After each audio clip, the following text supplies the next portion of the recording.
Welcome, Jay Newton Small. Um, it's a delight to talk to you and have you explain things to people about who you are, where you came from, and what you're doing now. Uh, I think most people would say that you're cosmopolitan and a world traveler and an experienced journalist, but what's your description of yourself? I would describe myself as a curious person who likes to go and see things for herself. I've been lucky enough to have a career that between Bloomberg and Time has allowed me to cover stories actually on 6 continents, and across a variety of countries, whether I was traveling with the president and covering the White House or whether I was doing magazine stories more in depth in the Middle East and Europe. And how would you say that your knowledge of various languages and being conversant in different cultures affected how you reported?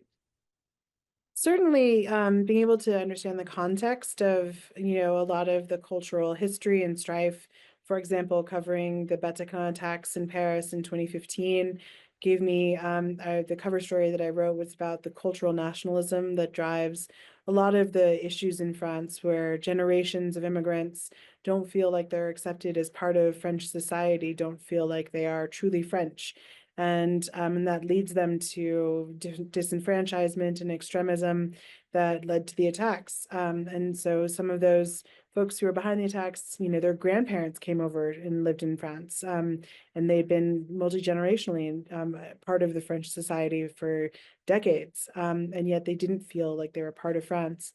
So some of those things, I think, being able to understand those aspects, similarly in the Middle East, being able to study and spend time with the Kurds, and understanding the differences between the Sunnis and the Shias and the Alawites and Yazidis and all the different sects there is really important to understanding the depth and the breadth of the history of the conflicts that are going on there. Yeah. Do you think that having that sort of attitude has made you different from some of your colleagues, perhaps? No, I think journalists tend to be a curious group. I mean, like it's kind of what sets you on the path of journalism is having questions and wanting to go explore them.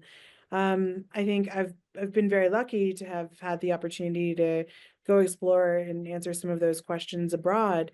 And certainly my life experience might be very different than someone who's spent their whole career doing like sports, for example. But some of my great friends, Grant Wall, who used to write for Sports Illustrated and unfortunately passed away during the last World Cup, he was incredibly worldly and was an amazing soccer writer. And so, I mean, like, I think everybody, journalism by definition is something is having a question in your mind and answering that question. And so whether you're doing that on the playing field or on the battlefield or in the corporate world of corporate, sort of finance or other areas, it all comes down to, I think, exploration and being able to explain what you found to others. And that's one of the things I really love about journalism.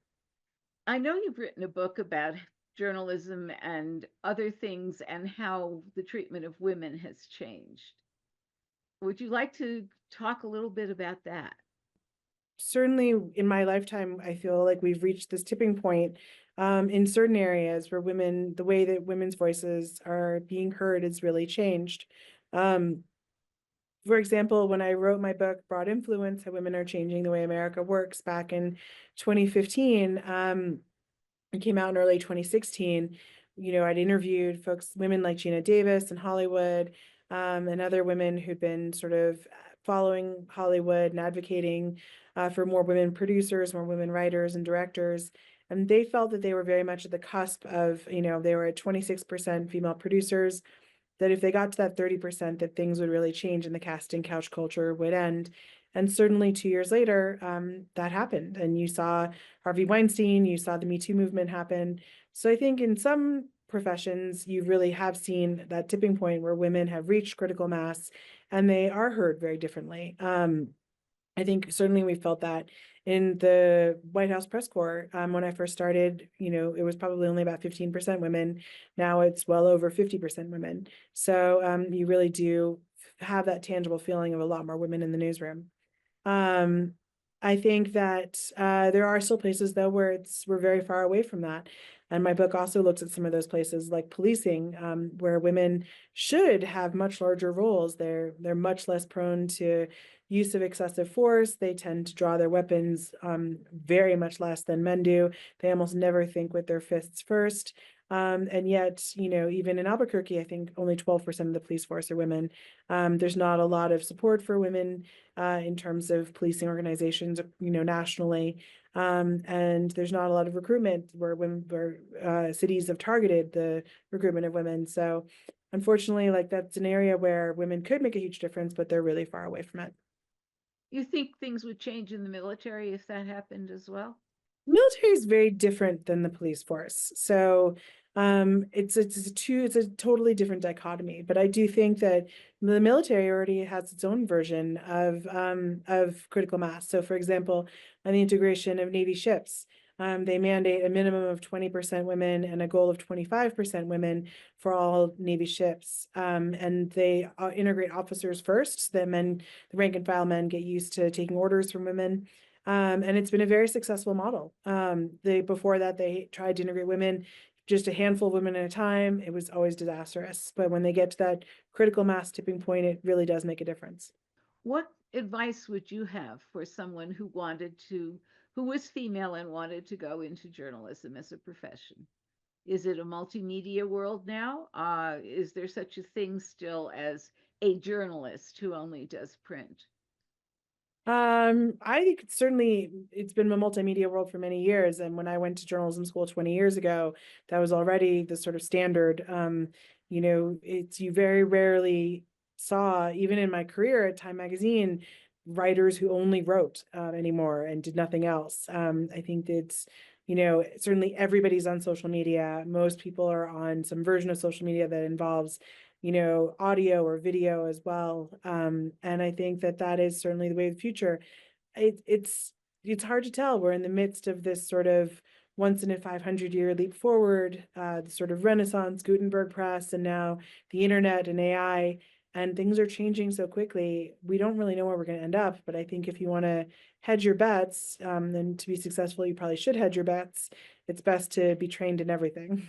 Yeah, I'm thinking now back to 2017 when the Journal created a town hall relating to the guardianship problem that was going on in New Mexico at that point. And it brought together people from all philosophical perspectives to talk about the issue. Do you see more of that in the future likely to happen? Yeah, that is our goal. We're starting an event side of the journal this year, and we want to really build out a lot of events. We want the journal to be a convener in the community. We want people to feel comfortable coming in and expressing opinions of the journal, to coming in and learning things here. And so we really want to keep a more open door policy and bring more people into the journal and have more voices heard. Thank you so much. Thank That's you. good to know. Thank you for coming. It's been a pleasure. Thank you. Talk to you soon.